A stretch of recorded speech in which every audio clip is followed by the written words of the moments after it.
New Orleans, a city alive with music, mystery, and a darkness lurking beneath its vibrant surface. Jazz filled the air, and the streets were always bustling with life, yet beneath the lively exterior, shadows moved, and whispers of dread began to spread. In the dead of night, a new terror emerged. The Axeman. He struck fear into the hearts of the city's residents. His presence felt even in the thick fog that blanketed the streets. A shadowy figure forever etched in the annals of America's most chilling unsolved mysteries. His identity remained a secret, his motives unknown, but his impact was undeniable. His weapon of choice, an axe, wielded with brutal force. Each swing of the blade left a mark, not just on his victims, but on the psyche of the entire city. His victims, unsuspecting families asleep in their beds, they were ordinary people caught in the crosshairs of an extraordinary evil. The first whispers of the Axeman's reign of terror began in 1918. Headlines screamed of the gruesome attacks, spreading panic and fear. A city, already grappling with the anxieties of World War I, found itself facing a new, invisible enemy. The war had brought its own set of horrors, but the Axeman's terror was different, more personal. Homes, once sanctuaries of peace, were transformed into places of fear. The sense of security shattered, replaced by a constant state of vigilance. The darkness held its breath, waiting for the next strike. Every creak, every shadow became a potential threat. The Axeman's legacy was one of unending dread, a chapter in New Orleans history that would never be forgotten. May 1918, Joseph Maggio and his wife, Catherine, were found brutally murdered in their grocery store. Their throats slashed, their skulls caved in. A bloody axe lay beside them. The city shuddered. The police, baffled, began their investigation.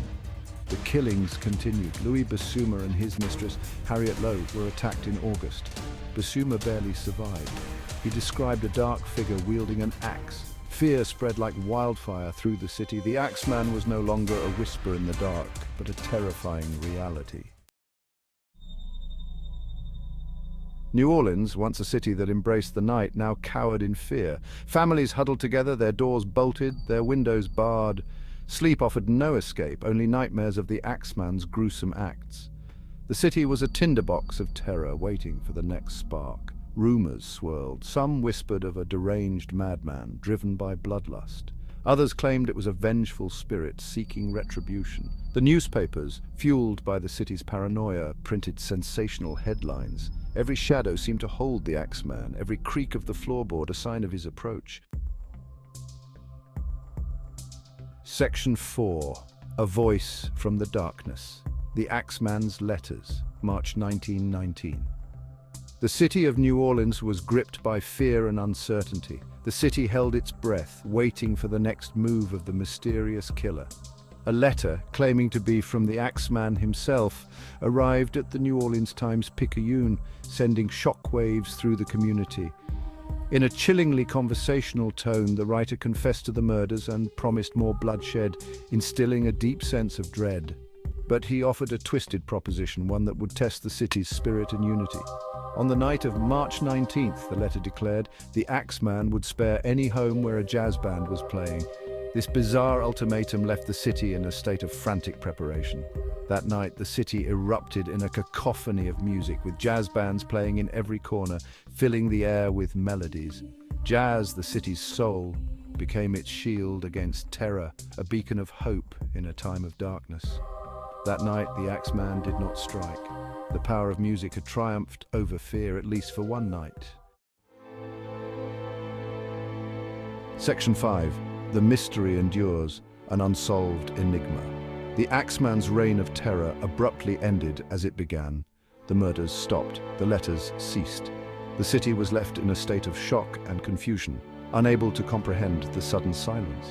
Life in New Orleans slowly returned to a semblance of normalcy. People tried to move on, but the scars of fear and uncertainty remained etched in their minds. But the fear lingered, a ghost story whispered through generations. Who was the Axeman? Was he ever caught? These questions haunted the minds of many, becoming a part of the city's folklore. The questions hung in the air unanswered. Each letter, each clue only deepened the mystery.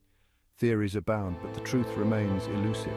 Some believed he was a supernatural entity, others thought he was a deranged individual. The Axeman of New Orleans, a phantom of the night, a figure shrouded in darkness and fear, vanished as quickly as he appeared, leaving no trace behind. Leaving behind a legacy of fear, a chilling reminder of the unknown, and a mystery that continues to haunt the city to this day.